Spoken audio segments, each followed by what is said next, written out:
Welcome to SR7 TV news బులెటిన్ల ముందుగా headlines. మనం జాబ్ అడగడం కాదు, ఇచ్చే స్థితిలో ఉండాలన్న ముఖ్యమంత్రి చంద్రబాబు నాయుడు.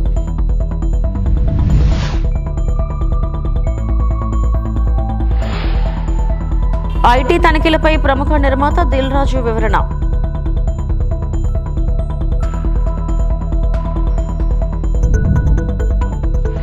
వైఎస్ఆర్సీపీకి రాజీనామా చేసిన విజయసాయిరెడ్డి.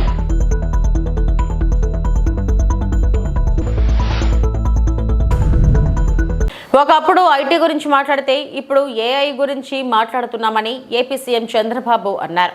ప్రస్తుతం ప్రపంచమంతా ఏఐ ఎంతో అభివృద్ధి చెందిందని చెప్పారు. దావోస్ పర్యటన ముగించుకొని వచ్చిన నేపథ్యంలో రాష్ట్ర సచివాలయంలో నిర్వహించిన మీడియా సమావేశంలో సీఎం మాట్లాడారు. దావోస్ పర్యటన తర్వాత జరిగిన విషయాలు ప్రజలకు చెప్పడం ఒక బాధ్యతగా నేను ఎప్పుడైనా తీసుకుంటున్నాను. ఈరోజు దావోస్ అనేది నాకు కొత్త కాదు. ఈ దేశంలో ఫస్ట్ టైం దావోస్కి వెళ్ళాలి అనేది నిర్ణయించింది నేనే. ఒక ట్రెండ్ సెట్ చేశాను. మొట్టమొదటిసారిగా 95లో ముఖ్యమంత్రి కావడం, 97 నుంచి దావోస్కి రెగ్యులర్గా వెళ్ళడం, ఆర్థిక సంస్కరణలు 91 వచ్చాయి, ఇంటర్నెట్ రెవల్యూషన్ ఎర్లీ 90sలో అంటే 1995 మధ్యలో వచ్చాయి. అక్కడి నుంచి 97 నుంచి నేను 95 ముఖ్యమంత్రి అవుతానే దావోస్కి వెళ్ళడం మొదలుపెట్టాను. ఇక్కడికి వచ్చినప్పుడు నేను కాకుండా మినిస్టర్స్ లోకేష్ గాని భరత్ గాని వీళ్ళంతా దగ్గర 37 మీటింగ్స్ చేశారు. 5 రౌండ్ టేబుల్స్ అటెండ్ అయ్యాడు లోకేష్. 4 కాంగ్రెస్ సెషన్స్ కూడా అటెండ్ అయ్యాడు. అంటే వీలైనంత వరకు ఆంధ్రప్రదేశ్ ని ప్రపంచ పటంలో పెట్టడం, అదే మరిగా ఎక్కడికక్కడ మేము ఇక్కడుండే అడ్వాంటేజ్ చెప్పడం. నేను ఫస్ట్ టైం మీటింగ్ లో మీరు గుర్తుపెట్టుకోవాలి, నేను ఏదైతే ఐటీ బూమ్ చూసినప్పుడు హైదరాబాద్ లో మొదటిసారి ఏం చేయాలో మాకు అర్థం కాకుండా series of round table conferences పెట్టి ఫస్ట్ మేము స్టార్ట్ చేసిన ప్రయత్నం మా జర్నీలో ఐటెక్ సిటీ. అది కూడా 2 ఏళ్లని నెగోషియేట్ చేసి 14 నెలల్లో కట్టించాం. L&T one of the best monument కట్టారు. ఇప్పుడు కూడా ఐటీ అంటే ఐటెక్ సిటీ అనేది మొత్తం వచ్చింది. ఇప్పుడు ఐటీ అంటే సైబరాబాద్ కూడా ఒక నగరమే నిర్మాణం చేశాం. దుబాయ్ లో వాడు గుర్తు చేశారు నిన్ను, మేము మీడియా సిటీ స్టార్ట్ చేశాం, మీరు సైబరాబాద్ స్టార్ట్ చేశారని. వాళ్ళది ఆ రోజు దుబాయ్ మీడియా సిటీ, ఇక్కడ సైబర్ సిటీ మనం స్టార్ట్ చేశాం.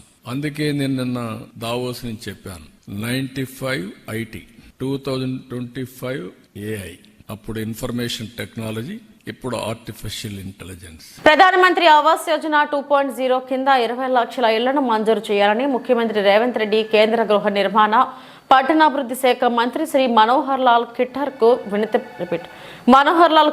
వినతి పత్రం ఇచ్చారు. PMAY 2.0లో చేరిన తొలి రాష్ట్రం తెలంగాణ అని, దీనికి సంబంధించిన సమగ్ర డేటా సిద్ధంగా ఉన్నందున రాష్ట్రానికి ఇళ్లు మంజూరు చేయాలని కోరారు. దేశంలోని ప్రధాన నగరాలైన ఢిల్లీ, చెన్నై, బెంగళూరులతో పోలిస్తే హైదరాబాద్ లో మెట్రో కనెక్టివిటీ తక్కువగా ఉన్నందున మెట్రో ఫేజ్ 2 కింద 6 కారిడార్లు గుర్తించినట్లు ముఖ్యమంత్రి వివరించారు.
ఐటీ అధికారులు ఏవేవో ఊహించుకుని తమ సంస్థ ఇంటిపై తనిఖీలు నిర్వహించారని ప్రముఖ నిర్మాత దిల్ రాజు అన్నారు.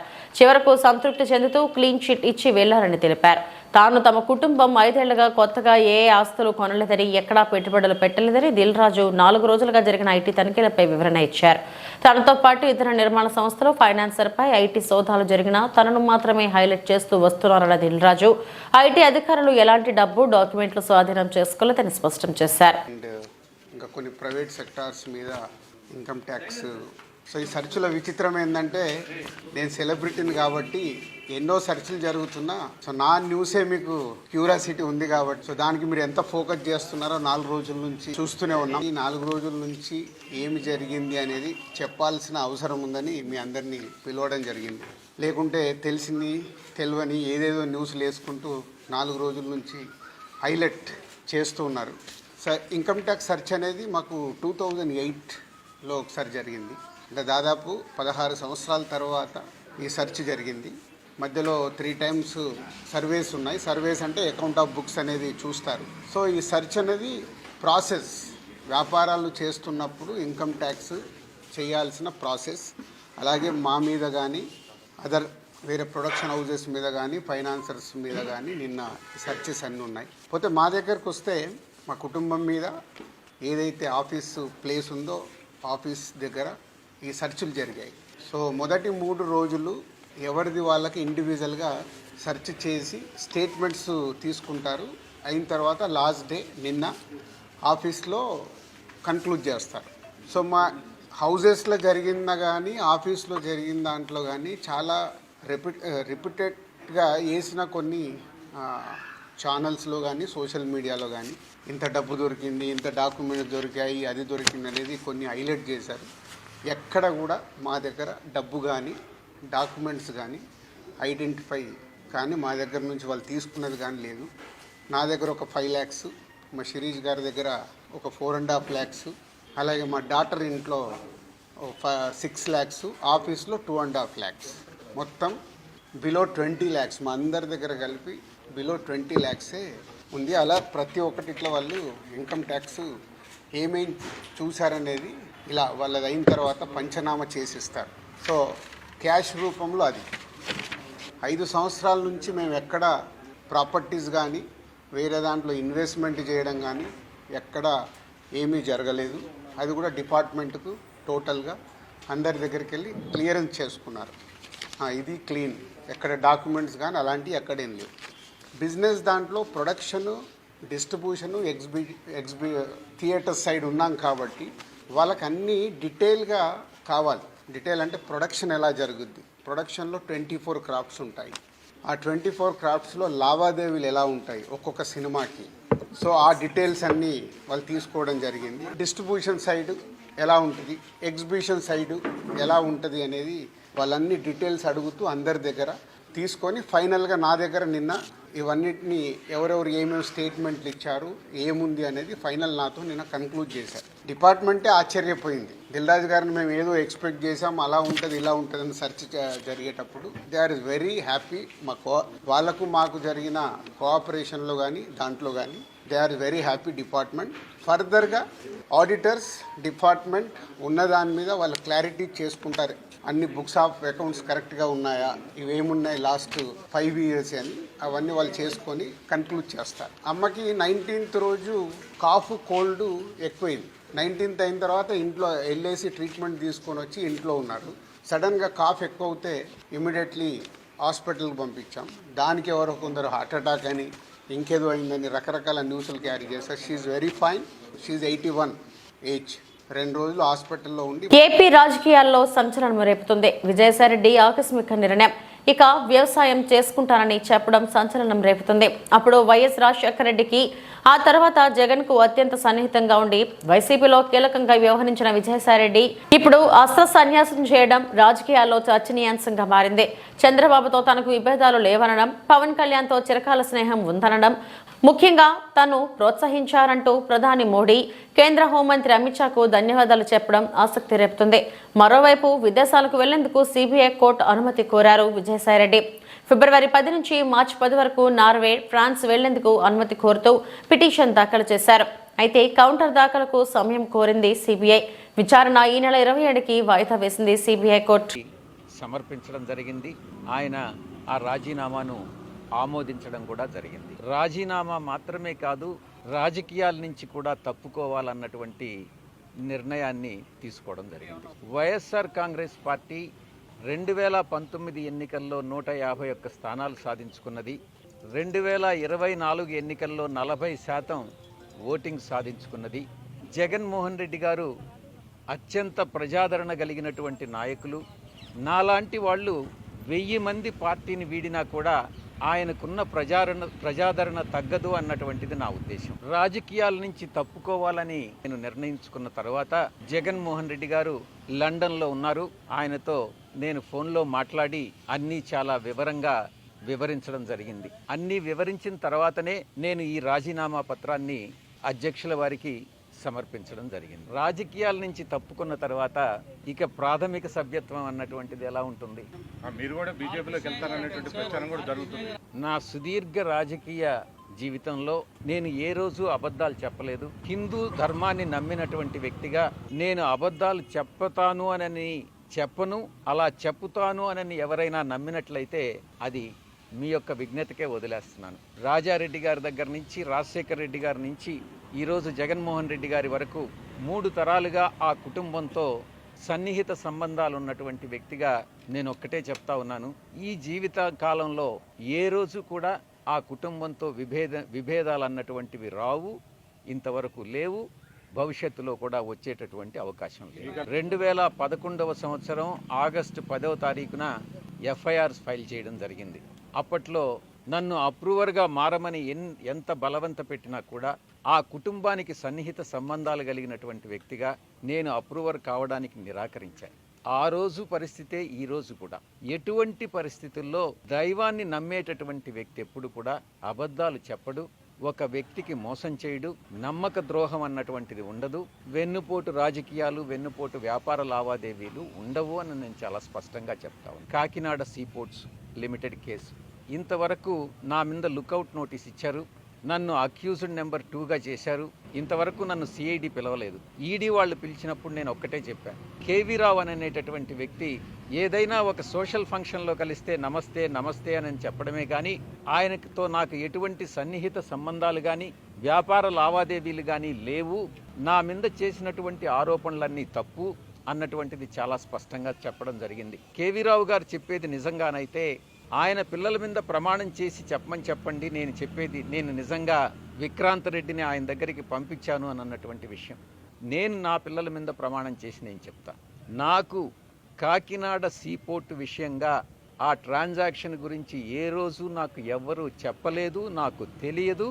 కేసు పెట్టిన తర్వాత పూర్తిగా వివరాలన్నీ సేకరించిన తర్వాత అప్పుడే నాకు కాకినాడ సీపోర్టు అరబిందో వాళ్ళు అక్వైర్ చేశారు, 42% ఏదో అక్వైర్ చేశారు అన్నటువంటి విషయం తెలిసింది.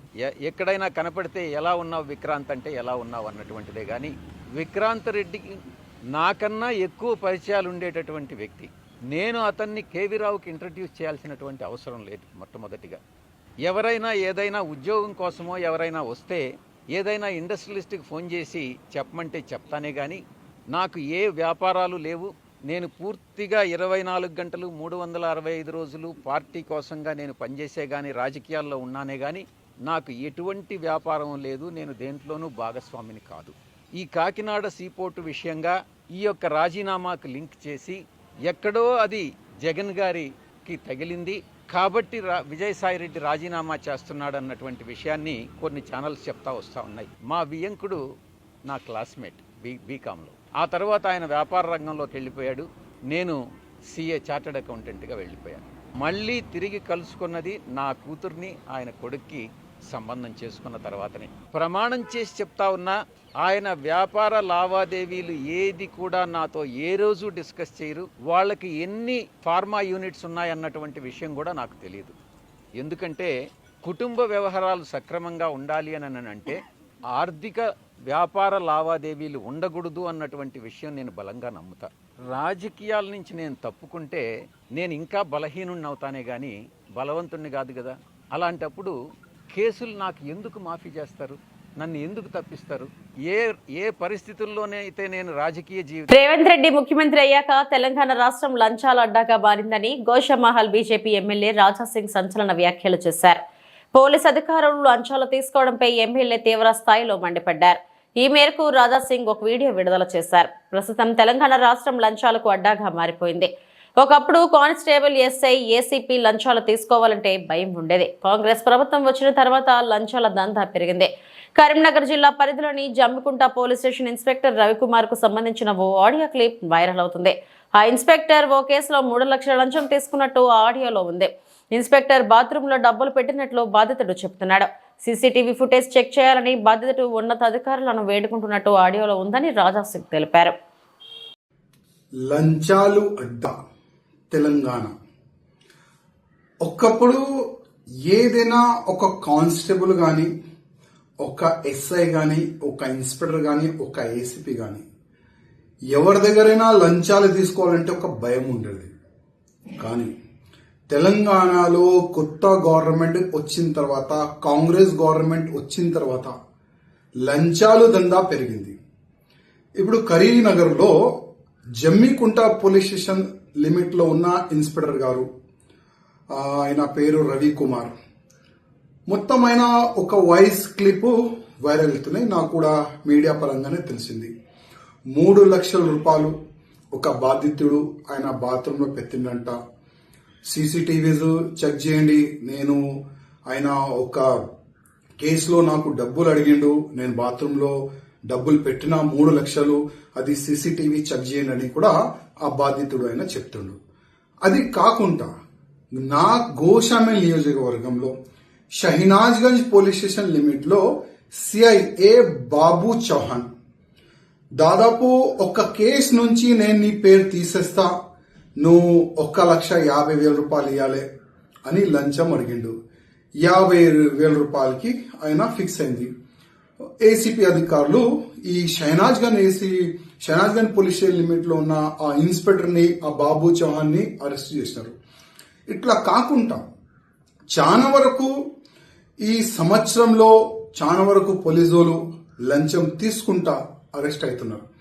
నేను కమిషనర్ గారికి, అంటే సివి ఆనంద్ గారు చాలా సిన్సియర్ ఆఫీసర్, చాలా మంచి వ్యక్తి, వాళ్ళు ఎంత స్టిక్ చేసిన తర్వాత కూడా అసలు ఈ లంచం మాఫియా ఎట్లా నడుస్తుంది దానిపైన కొద్దిగా సివి ఆనంద్ గారు దృష్టి పెట్టాలని నేను సివి ఆనంద్ గారికి రిక్వెస్ట్ చేస్తున్నా. అదేవిధంగా అసలు పోలీస్ అధికారులు వాళ్ళ చెంబర్ లో గాని, వాళ్ళు ఎక్కడెక్కడ వాళ్ళ మూమెంట్ ఉంటది అక్కడ కూడా సీసీటీవీస్ కెమెరాస్ పెట్టాలని నేను మా కమిషనర్ గారికి, డీజీపీ గారికి కోరుతున్నాను. ఎందుకంటే ఒక వ్యక్తి పైన ఇల్లీగల్ గా కేసు పెట్టిన తర్వాత ఆ పేరు నేను తీసేస్తా, డబ్బులు అనేవాళ్ళు ఈ విధంగా ఇవాళ ఏసీపీ చేతికి వాళ్ళు అరెస్ట్ అవుతున్నారు.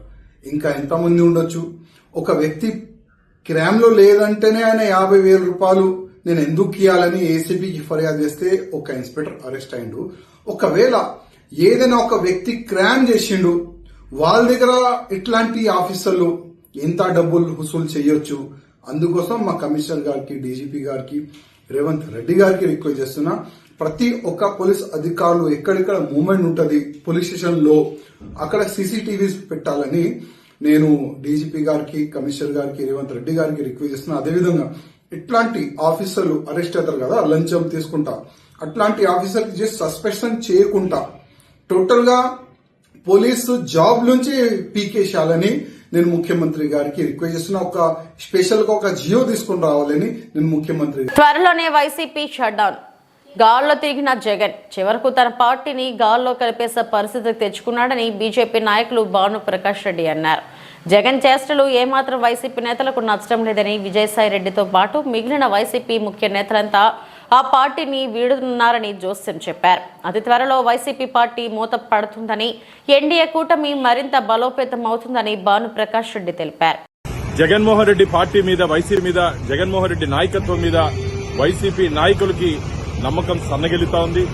2024లో కేవలం 11 స్థానాలకే పరిమితమైనపోయి ప్రతిపక్ష హోదా కూడా రాకుండా ఆంధ్రప్రదేశ్ ప్రజలు జగన్మోహన్ రెడ్డి పార్టీని ఓడించడం జరిగింది.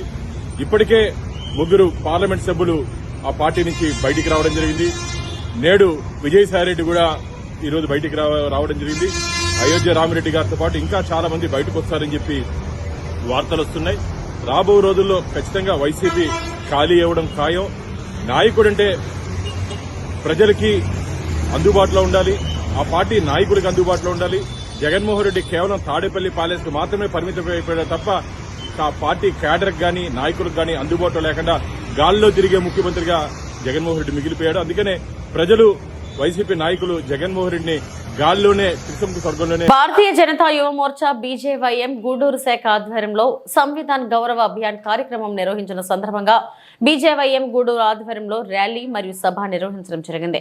ఈ సందర్భంగా బీజేవైఎం రాష్ట్ర అధికార ప్రతినిధి గిద్దలూరు మనోజ్ కుమార్ మాట్లాడుతూ 75 సంవత్సరాల రాజ్యాంగ ఘన చరిత్రను ప్రజలకు వివరిస్తూ రాజ్యాంగం అంటే ఒక పుస్తకం కాదని అది మన జీవితానికి దశ దిశ అని బాబాసాహెబ్ అంబేద్కర్ ఏ దేశానికి ఇచ్చిన గొప్ప కానుక అని పేర్కొనడం జరిగింది. డాక్టర్ బిఆర్ అంబేద్కర్ స్మరించుకుంటూ వారి ఆశయాలను విద్యార్థులకు, యువకులకు, ప్రజలకు తెలియజేయాలనే ఉద్దేశంతో ఈ ర్యాలీ నిర్వహించామని ఆయన తెలిపారు. అదేవిధంగా కిసాన్ మోర్చా కన్వీనర్ గాలి ప్రకాష్ నాయుడు మాట్లాడుతూ డాక్టర్ బిఆర్ అంబేద్కర్ రాజ్యాంగాన్ని రచించి దేశాన్ని ముందడుగు వేయించారని ఆయన పేర్కొన్నారు. మరియు బీజేవైఎం జిల్లా ప్రధాన కార్యదర్శి కిరణ్ కుమార్ మాట్లాడుతూ డాక్టర్ బిఆర్ అంబేద్కర్ ని ప్రతి ఒక్కరూ ఆదర్శంగా తీసుకుని ముందుకు నడవాలని ఆయన పేర్కొన్నారు.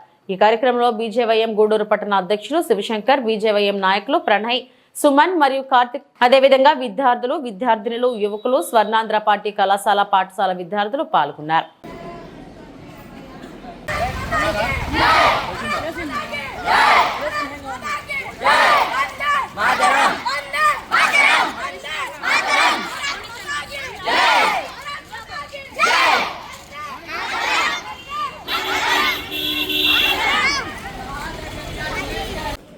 అందరికీ నమస్కారం. నా పేరు మనోజ్ కుమార్, భారతీయ జనతా యువ మోర్చా బీజేవైఎం రాష్ట్ర అధికార ప్రతినిధి. మనకు తెలుసు జనవరి 26 గణతంత్ర దినోత్సవం.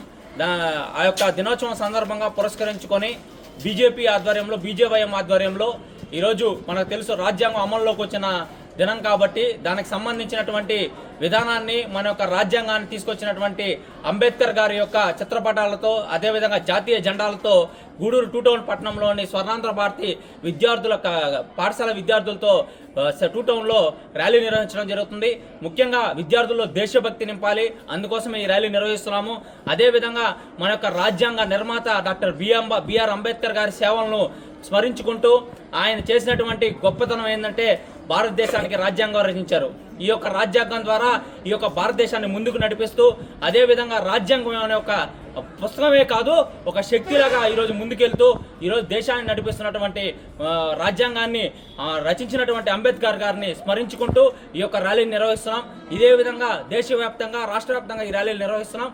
ముఖ్యంగా అందులో గూడూరు పట్టణంలో విద్యార్థులతో నిర్వహిస్తూ పుర ప్రజలకు అందరికి కూడా రాజ్యాంగం గురించి, అమల్లోకి వచ్చిన రోజు గురించి తెలియజేస్తూ తిరుమల శ్రీ వెంకటేశ్వర స్వామి వారిని సినీ హీరో నితిన్ దర్శించుకున్నారు. శనివారం ఉదయం వీఐపీ విరామ సమయంలో శ్రీవారిని దర్శించుకుని మొక్కులు చెల్లించుకున్నారు. దర్శనం అనంతరం రంగనాయక మండపంలో వేద పండితులు వేదాశీర్వచనం ఇవ్వగా ఆలయ అధికారులు పట్టు వస్త్రంతో సత్కరించి స్వామివారి తీర్థ ప్రసాదాలు వారికి అందజేశారు.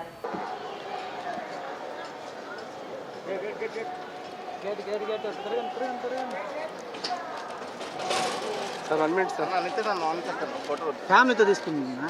వెళ్ళిపోయింది ఫ్యామిలీ. సార్ 1 మినిట్ పంపించేసాను. Sir 1 second photo.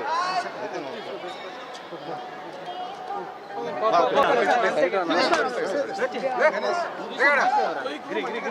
స్వామి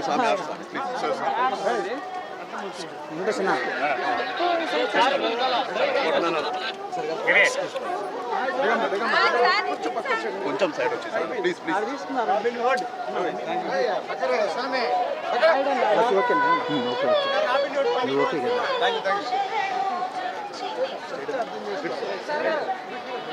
మమ్మల్ని ఫాలో అయిపోయింది సార్. చాలు వెనక్కి జరుపుతున్నా.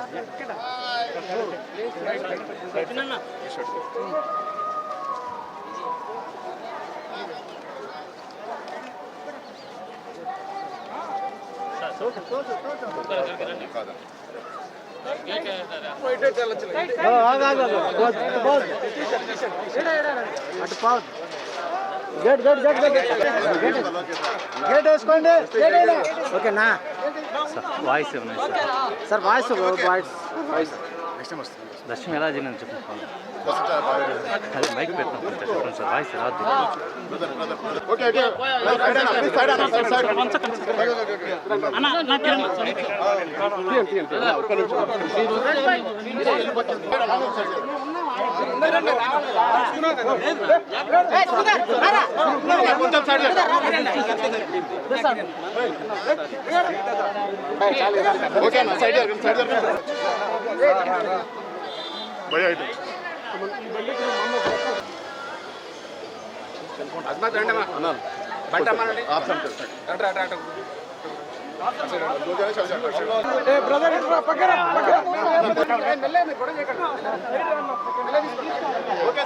కొంచెం సైడ్ అన్న